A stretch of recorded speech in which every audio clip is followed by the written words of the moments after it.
फाइका बता रही थी कि उन्होंने मंगनी तोड़ दी है आरजू की। क्यों? वो मानी जान तो सबको यही कह रही थी कि बहुत आला खानदान है, अब क्यों मंगनी तोड़ दी उन्होंने?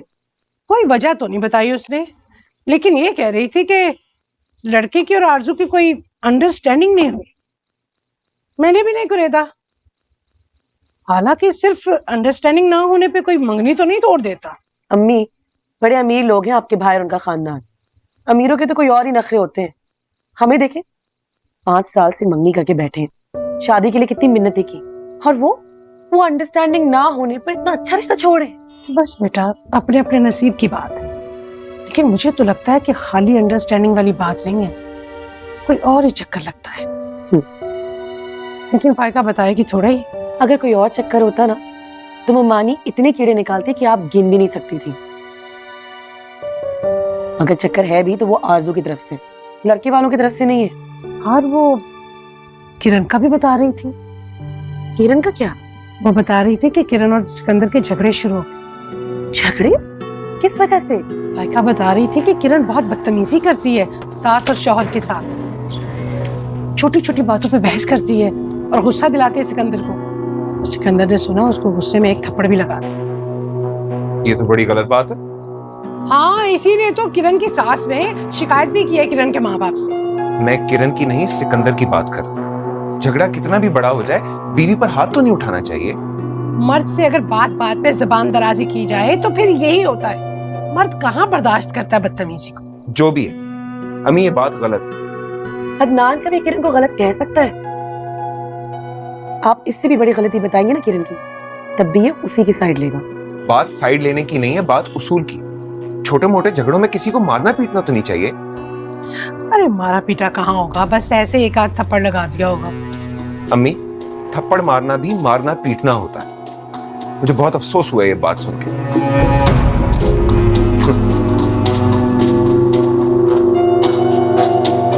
क्या जरूरत थी उसके सामने किरण की बात करने की? आपको पता है ना वो उसके खिलाफ कुछ नहीं सुनता। ऐसे अफसोस तो मुझे भी बहुत हुआ था सुनकर। जब तक शादी नहीं हुई थी तो कैसे जल्दी पड़ी हुई थी, और अब शादी हो गई है तो घर बसाना नहीं आ रहा। लड़कियां अपने लिए मसले नहीं पैदा करती, माँ बाप के लिए करती। वो मसले पैदा कर रही है तो हल भी खुद ही करेगी। इतनी सीधी नहीं है आपकी भतीजी। अच्छा चलो छोड़ो, जाओ भाई को बुला के लाओ, खाना ठंडा हो रहा है, जाओ। वैसे बेटा तुम खुद चलकर आ गए, यही बहुत है। सारे गिले शिकवे खत्म हो गए। हमें तो कोई शिकवा था भी नहीं। आई गेस शिकायतें सारी आप ही को थी। बेटा तकलीफ जैसे होती है शिकायत भी उससे ही होती है। तुम्हें हमसे क्या शिकायत होनी है? अब पुरानी बातों को भुला दो ना।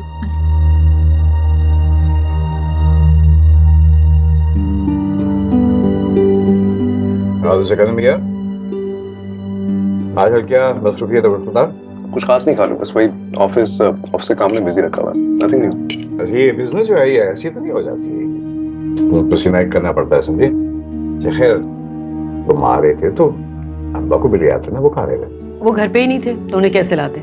ये उम्र हो गई, अभी तक फैक्ट्री में अगर काम होता है ना तो बस वो सब कुछ भूल जाते हैं। अब तो खैर से साहबजादे आ गए हैं, उनका हाथ बटा रहे होंगे तो कम से कम वर्कलोड कम हो जाना चाहिए अब्बा का। क्यों हाथ बटा रहे नहीं? अरे नहीं खालू, तो उन्हें काम करने का शौक है।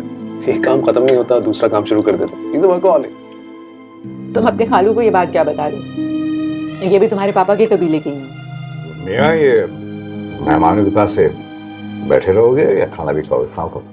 अरे आप ही बातें कर रहे हैं। भाईजान हम कोई मेहमान थोड़ी है, हमारा अपना घर है। अच्छा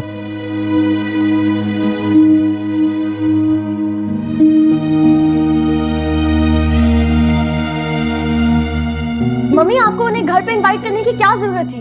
आरजू, अगर मैंने इनवाइट कर लिया तो क्या हो गया?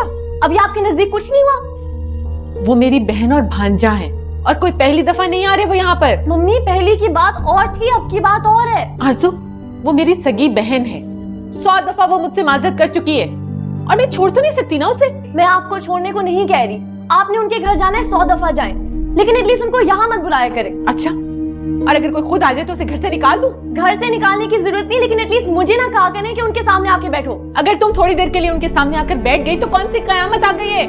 बात का बतंगड़ मत बनाया करो आरजू, प्लीज। मैं बात का बतंगड़ बना रही हूँ?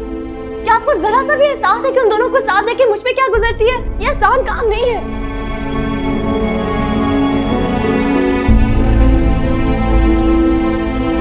जब वहां चली ही गई थी तो ऐसे मुंह बना के गुमसुम बैठे रहने की क्या जरूरत थी? अम्मी मैं तो मुंह बना के नहीं बैठी, वही लोग मुझसे बात नहीं कर रहे थे। अच्छा, अब सारा इल्जाम उनको दे दो, अपनी गलती ना मानना। तुमसे कोई क्या बात करता जब तुम खुद किसी से बात करना नहीं चाह रही थी? तुम्हारा वहां भी वही तरीका रहा होगा जो घर में होता है।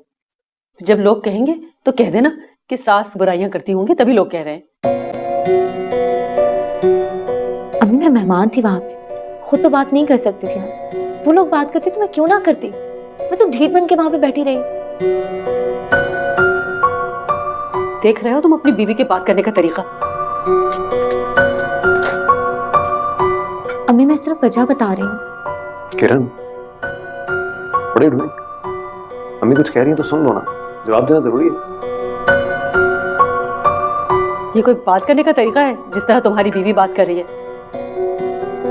इसीलिए कहती थी किसी अच्छे और अपने बराबर के खानदान से बहू लेकर आओ ताकि ये मसले ना हो।